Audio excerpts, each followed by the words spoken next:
जय श्री कृष्ण मित्रों। भागवत गीता का प्रथम अध्याय अर्जुन विषाद योग कहलाता है। यह अध्याय पूरी गीता की पृष्ठभूमि तैयार करता है। इसमें युद्ध से पहले अर्जुन की मानसिक अवस्था, उसका मोह, करुणा, भ्रम और धर्म संकट दिखाया गया है। प्रथम अध्याय का नाम अर्जुन विषाद योग। अर्जुन पांडवों का महान योद्धा, विषाद गहरा दुख, शोक, मानसिक भ्रम, योग वह अवस्था या मार्ग जिसमें आत्मिक ज्ञान की शुरुआत हो। अर्थ क्या हुआ? जब अर्जुन युद्ध भूमि में अपने ही गुरु, रिश्तेदार और मित्रों को सामने देखता है तो वह शोक और भ्रम से भर जाता है। उसी विषाद, उसी दुख से आगे ज्ञान का मार्ग खुलता है। इसीलिए इसे अर्जुन विषाद योग कहा गया। यहाँ एक गहरा आध्यात्मिक सिद्धांत भी है। कभी कभी जीवन का सबसे बड़ा ज्ञान दुख और संकट से ही शुरू होता है। जैसे कि जब इंसान जीवन में बहुत संघर्ष या संकट में होता है तभी वह गहरे प्रश्न पूछता है, जैसे मैं कौन हूं, मेरा कर्तव्य क्या है। उसी तरह अर्जुन के विषाद से गीता का ज्ञान शुरू हुआ। इस अध्याय का मुख्य उद्देश्य 3 बातें दिखाना है। पहला, अर्जुन का धर्म संकट। दूसरा, मोह यानी अटैचमेंट कैसे बुद्धि को भ्रमित करता है। तीसरा, भगवान कृष्ण के उपदेश की आवश्यकता क्यों पड़ी। अगर अर्जुन भ्रमित न होता तो गीता का उपदेश भी नहीं होता। तो प्रथम श्लोक क्या है? गीता का प्रथम श्लोक है धृतराष्ट्र उवाच धर्म क्षेत्रे कुरुक्षेत्रे समवेता युयुत्सवः मामकः पांडवाश्चैव किम कुर्वतः संजय। धृतराष्ट्र पूछते हैं, हे संजय, धर्म भूमि कुरुक्षेत्र में युद्ध करने के लिए एकत्र हुए मेरे पुत्र और पांडु के पुत्र क्या कर रहे हैं? अब देखो, धर्म क्षेत्र यानी धर्म की भूमि, यहां संकेत है कि युद्ध सिर्फ राजनीतिक नहीं बल्कि धर्म और अधर्म का संघर्ष है। उदाहरण, जैसे जीवन में कई बार परिस्थितियां ऐसी होती हैं जहां हमें धर्म और मोह के बीच निर्णय लेना पड़ता है। दृष्टवेवं स्वंजनम कृष्ण युयुत्सुम समुपस्थितम सीदंति मम गात्राणि सुमुखम च परिशुष्यते वेपथुश्च शरीर में रोमहर्षश्च जायते गांडीवम श्रम सते हस्त्वा त्वक्चैव परिदहते। अर्थ है, अर्जुन कहते हैं, हे कृष्ण, अपने ही स्वजनों को युद्ध के लिए सामने देखकर मेरे अंग शिथिल हो रहे हैं, मुख सूख रहा है, शरीर कांप रहा है और गांडीव धनुष हाथ से गिर रहा है। भाव यह है कि यहां अर्जुन की मानसिक टूटन दिखाई देती है। मान लीजिए किसी जज को अपने ही रिश्तेदार के खिलाफ न्याय करना पड़े तो वह भी इसी तरह मानसिक द्वंद्व में पड़ सकता है। तो अर्जुन का तर्क देखो, युद्ध क्यों नहीं करना चाहिए। न च श्रेयो अनुप्ष्यामि हत्वा स्वजनम माहवे नाकांक्षे विजयम कृष्ण न च राज्यम सुखानि च। हे कृष्ण, अपने ही लोगों को मारकर मुझे कोई कल्याण नहीं दिखता। मुझे ना विजय चाहिए, ना राज्य, ना सुख। भाव क्या हुआ? यहां अर्जुन का मन करुणा और मोह से भरा है, लेकिन श्री कृष्ण आगे बताते हैं कि यह करुणा नहीं बल्कि मोह से उत्पन्न दुर्बलता है। कुल धर्म के नाश की चिंता। अधर्मा भी भवात कृष्ण प्रदुष्यन्ति कुल स्त्रियः स्त्रीषु दुष्टासु वाष्णेह जायते वर्ण संकरा। हे कृष्ण, जब अधर्म बढ़ता है तो कुल की स्त्रियां दूषित हो जाती हैं और इससे समाज में अव्यवस्था उत्पन्न होती है। भाव क्या है? अर्जुन को डर है कि युद्ध से समाज का धर्म नष्ट हो जाएगा, लेकिन वह यह नहीं समझ पा रहा कि अधर्म को रोकना भी धर्म है। अर्जुन का पूर्ण विषाद देखिए। एव मुकुत्वात अर्जुनः संख्ये रथोपस्थ उपाविशतः विसृज्य संशरम चापम शोक संविग्न मानसः। अर्थ है, यह कहकर अर्जुन ने धनुष बाण छोड़ दिए और शोक से व्याकुल होकर रथ पे बैठ गए। यही अर्जुन के विषाद की चरम अवस्था है। अब इस अध्याय का गहरा आध्यात्मिक अर्थ क्या है? यह अध्याय सिर्फ युद्ध का वर्णन नहीं है बल्कि मानव मन की स्थिति को दर्शाता है। कुरुक्षेत्र क्या है? हमारे जीवन का मैदान।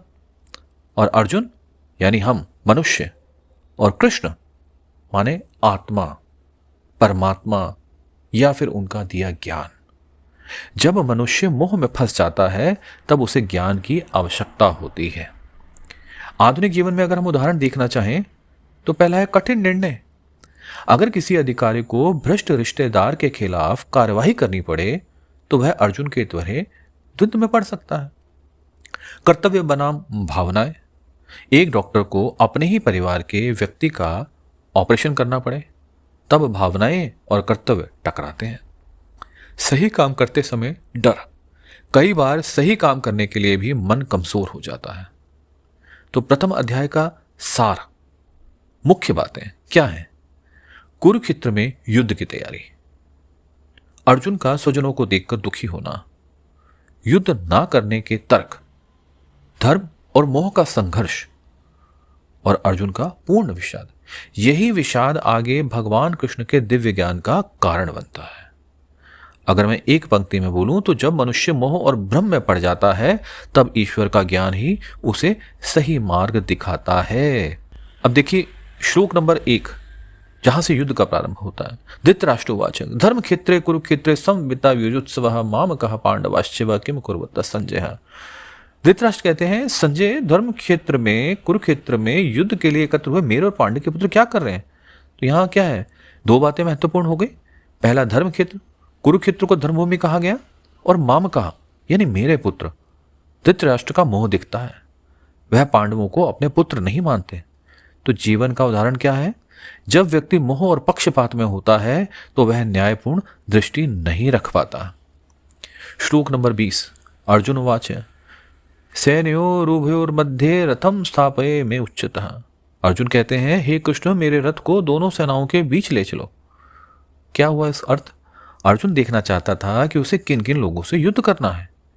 यहीं से अर्जुन का मन बदलना शुरू होता है। श्लोक नंबर 28, अर्जुन का विषाद कहां से शुरू हुआ?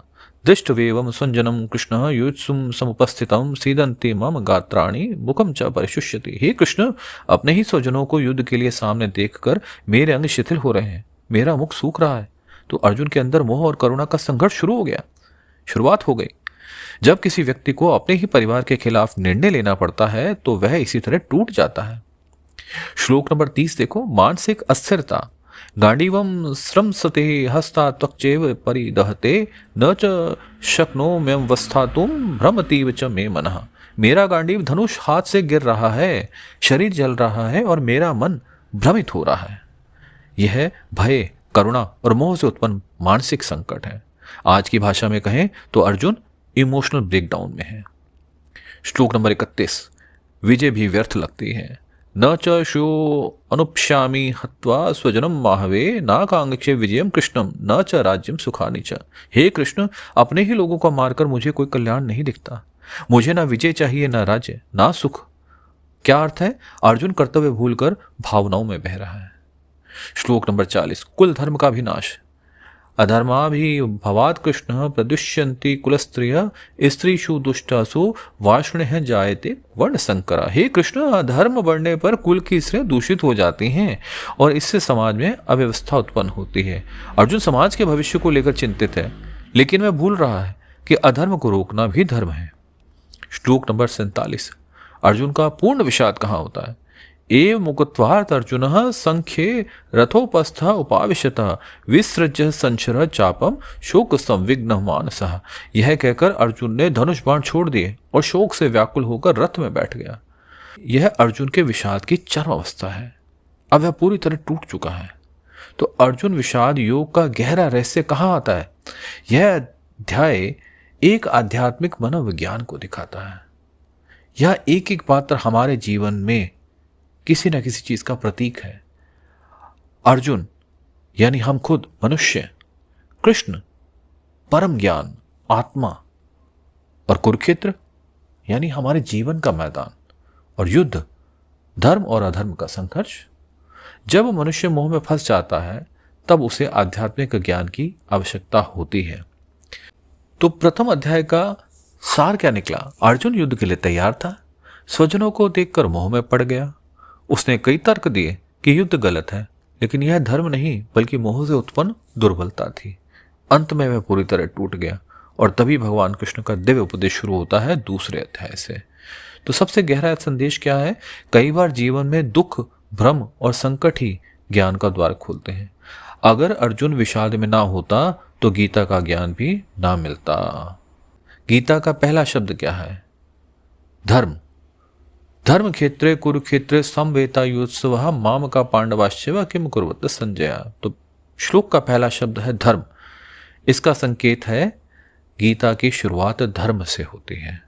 गीता का अंतिम श्लोक अध्याय नंबर 18 श्लोक नंबर 78, यत्र योगेश्वर कृष्णो यत्र पार्थो धनुर्धरा तत्र श्री विजयो भूति ध्रुवा नीतिर मतिर ममः। इसका अंतिम शब्द है मम। मम यानी मेरा, मेरा मत। तो पहला और आखिरी शब्द मिलाकर संदेश क्या बनता है?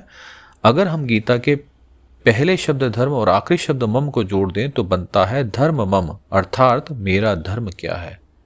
यही पूरी गीता का मूल प्रश्न है। तो गीता का केंद्रीय संदेश, पूरी गीता का उद्देश्य यह है कि मनुष्य समझे मेरा कर्तव्य धर्म क्या है। अर्जुन का भी यही प्रश्न था, क्या मुझे युद्ध करना चाहिए?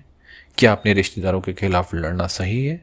भगवान कृष्ण से बताते हैं व्यक्ति को अपने धर्म यानी कर्तव्य से पीछे नहीं हटना चाहिए। जीवन में भी इसका उदाहरण है। अगर डॉक्टर का मरीज उसका रिश्तेदार है और उसे ऑपरेशन करना पड़े तो भावनाएं बीच में आ सकती हैं, लेकिन उसका धर्म क्या है? मरीज को बचाना। एक और उदाहरण लेते हैं, न्यायाधीश अगर किसी जज के सामने उसका अपना रिश्तेदार या अपराधी हो तो उसका धर्म क्या है?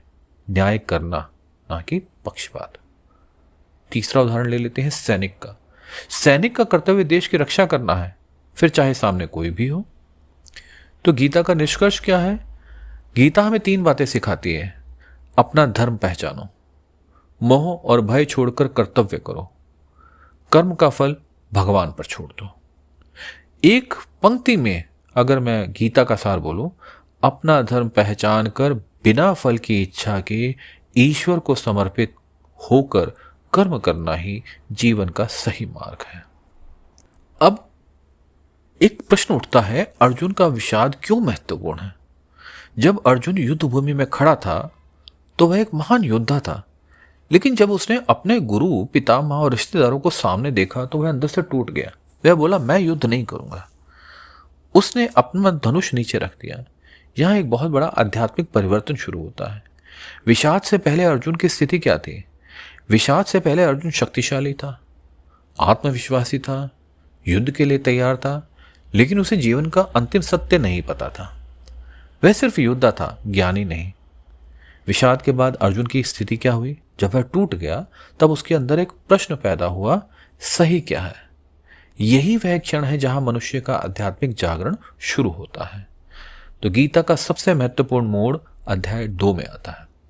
जब अर्जुन पूरी तरह भ्रमित हो गया तब उसने भगवान कृष्ण से कहा, कार्पण्य दोषो पहत स्वभावा पिच्छामि त्वं धर्म संपूर्ण चेतः यच्छे स्याने निश्चित ब्रूमि तन्मे ये शिष्य ते अहम शाधि माम त्वाम प्रपन्नम।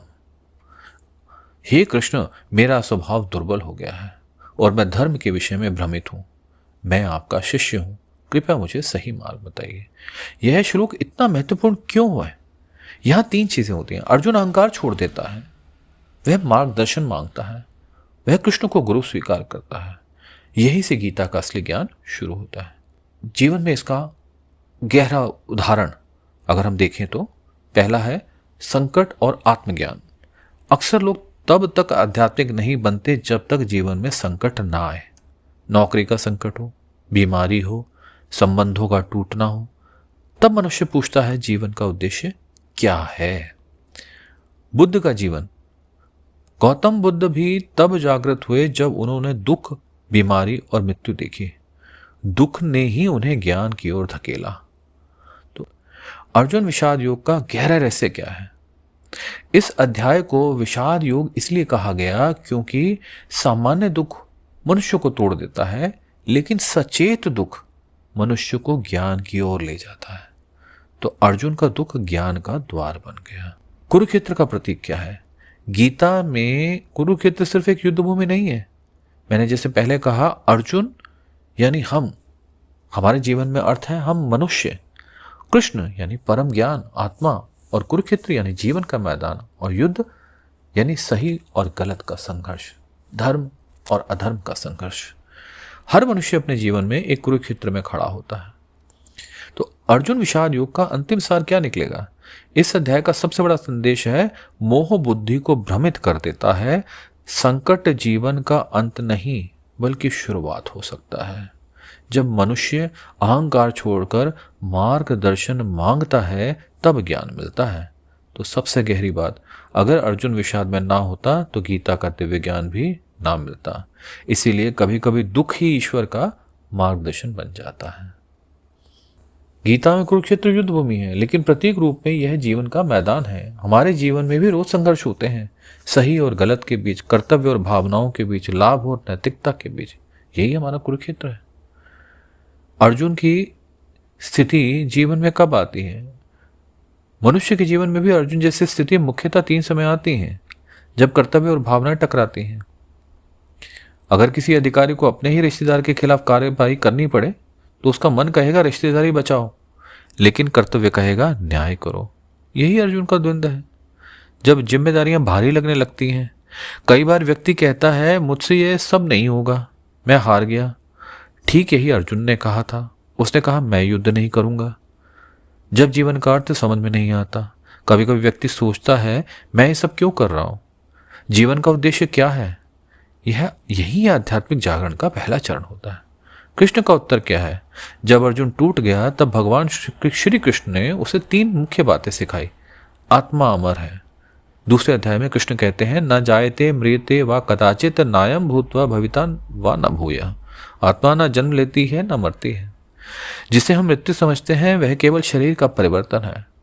कर्तव्य करना ही धर्म है। कृष्ण कहते हैं स्वधर्मे निधनम श्रेय। अपने धर्म कर्तव्य को निभाना ही श्रेष्ठ है, भले ही वह कठिन क्यों ना हो।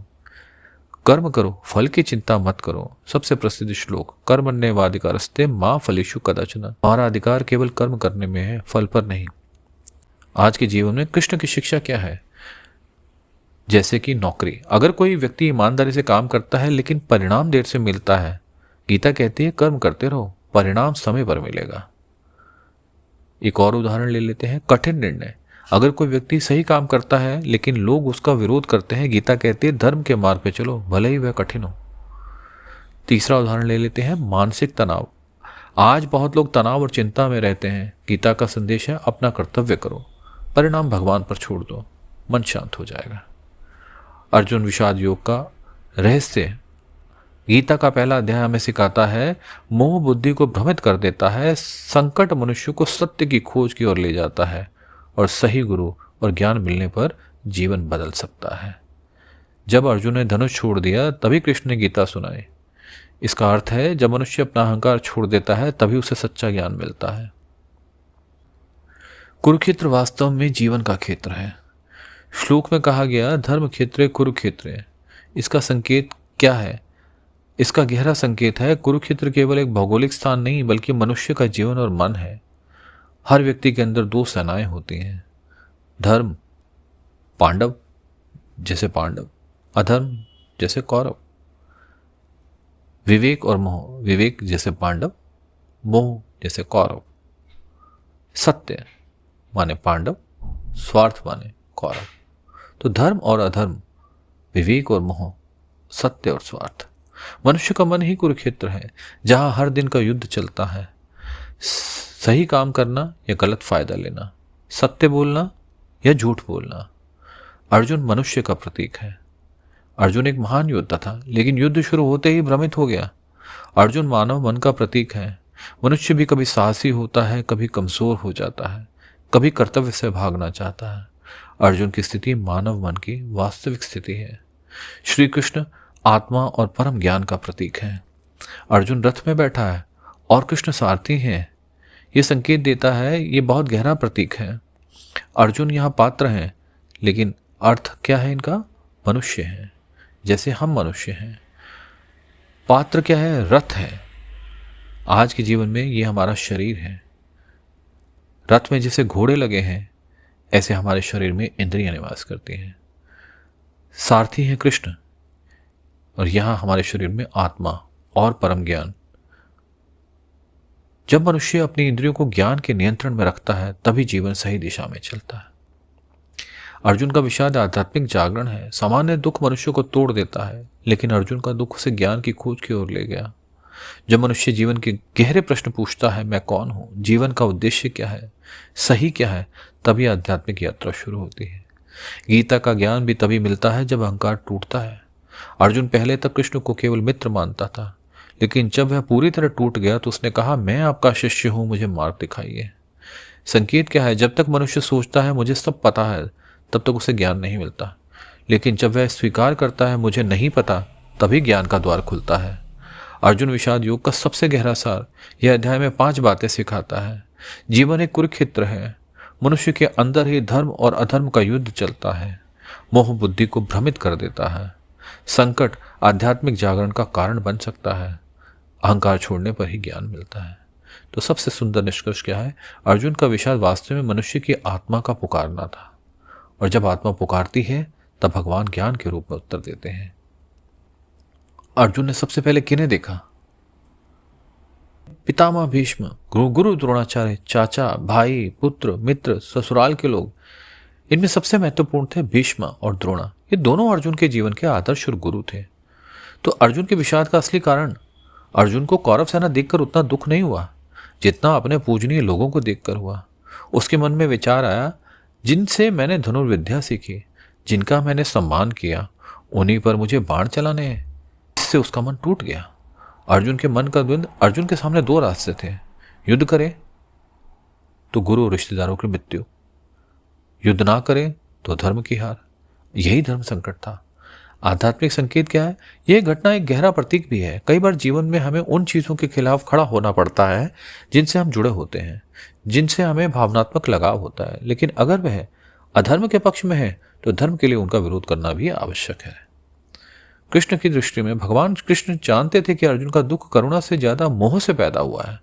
इसलिए दूसरे अध्याय में कृष्ण कहते हैं, क्लब्यम मां स्मः गमा पार्था, अर्थात हे अर्जुन, यह कायरता तुझे शोभा नहीं देते। यहाँ कृष्ण अर्जुन को याद दिलाते हैं वह एक क्षत्रिय है और उसका धर्म न्याय की रक्षा करना है। अर्जुन विषाद योग का गहरा संदेश क्या है? यह अध्याय में सिखाता है मोह निर्णय को कमजोर कर देता है। भावनाएं कई बार धर्म से भटका देती हैं। सही निर्णय के लिए ज्ञान आवश्यक है, और इसलिए कृष्ण का ज्ञान अर्जुन को फिर से स्थिर करता है। सबसे सुंदर बात, जब अर्जुन ने अपने जीवन का सबसे कठिन प्रश्न पूछा, तभी गीता का दिव्य ज्ञान शुरू हुआ। जब मनुष्य सच्चे मन से सत्य जानना चाहता है, तब ईश्वर मार्ग दिखाते हैं। शंख बजाने का वर्णन क्या था? गीता के श्लोक 15 से 18 में बताया गया कि अलग अलग योद्धाओं ने अपने शंख बजाए। 5 जने ऋषिकेशो देवदंतम धनंजयम पौंड्रम दद्मो महाशंखम भीमकर्मा वृकोदरः। भगवान कृष्ण ने 5 जन ने शंख बजाया, अर्जुन ने देवदत्त शंख बजाया, भीम ने पौंड्र नामक महाशंख बजाया। अब भगवान कृष्ण का शंख 5 जन है। 5 जन शब्द का संबंध 5 तत्वों से माना जाता है। पृथ्वी, जल, अग्नि, वायु, आकाश। यह संकेत देता है कि भगवान संपूर्ण सृष्टि के स्वामी हैं। अर्जुन का शंख देवदत्त था। देवदत्त माने देवताओं द्वारा दिया गया। यह दर्शाता है कि अर्जुन की शक्ति और वीरता देवी कृपा से प्राप्त है। शंख ध्वनि का आध्यात्मिक क्या महत्व है? हिंदू परंपरा में शंख ध्वनि को बहुत पवित्र माना जाता है। शंख बजाने से वातावरण शुद्ध होता है, नकारात्मक ऊर्जा दूर होती है, साहस और उत्साह बढ़ता है। युद्ध से पहले शंख बजाना धर्म युद्ध की घोषणा था। और गीता में शंख का प्रतीक क्या है? आध्यात्मिक व्याख्या में शंख का अर्थ है जागरण। जैसे शंख की आवाज सोए हुए व्यक्ति को जगा देती है, वैसे ही गीता का ज्ञान सोई हुई चेतना को जगाता है। और कौरव और पांडव शंख में अंतर क्या था? गीता में एक दिलचस्प अंतर बताया गया है। कौरवों ने भी शंख बजाया, लेकिन पांडवों के शंख की ध्वनि को विशेष महत्व दिया गया। श्लोक में कहा गया कि पांडवों के शंख की ध्वनि से कौरवों के हृदय कांप उठे। संकेत क्या था? कि धर्म की शक्ति हमेशा अधर्म से अधिक प्रभावशाली होती है। जीवन में इसका प्रतीक है। शंख ध्वनि को आध्यात्मिक रूप से ऐसे समझा जा सकता है। शंख क्या है? चेतना का जागरण। और युद्ध जीवन का संघर्ष। तो कृष्ण की ध्वनि क्या है? दिव्य मार्गदर्शन। सबसे गहरा संदेश, गीता में शंख की ध्वनि यह बताती है कि अब जीवन के महान युद्ध की शुरुआत होने वाली है, और इस युद्ध में ज्ञान ही सबसे बड़ा अस्त्र होगा। अर्जुन के रथ की विशेषता क्या थी? अर्जुन का रथ साधारण नहीं था। उस रथ की 3 विशेषताएं थी। उसके ध्वज पर हनुमान विराजमान थे, कपित ध्वज। स्वयं कृष्ण उनके सारथी थे, और वह दिव्य अस्त्रों से सुरक्षित था। इसलिए अर्जुन का रथ युद्ध में बहुत शक्तिशाली माना जाता था। महाभारत युद्ध समाप्त होने के बाद एक आश्चर्यजनक घटना हुई। जब युद्ध समाप्त हुआ तो कृष्ण ने अर्जुन से कहा, पहले तुम रथ से नीचे उतर जाओ। अर्जुन रथ से उतर गया। उसके बाद कृष्ण भी रथ से नीचे उतरे। जैसे ही कृष्ण रथ से उतरे, अर्जुन का पूरा रथ अचानक आग में जलकर नष्ट हो गया। ऐसा क्यों हुआ?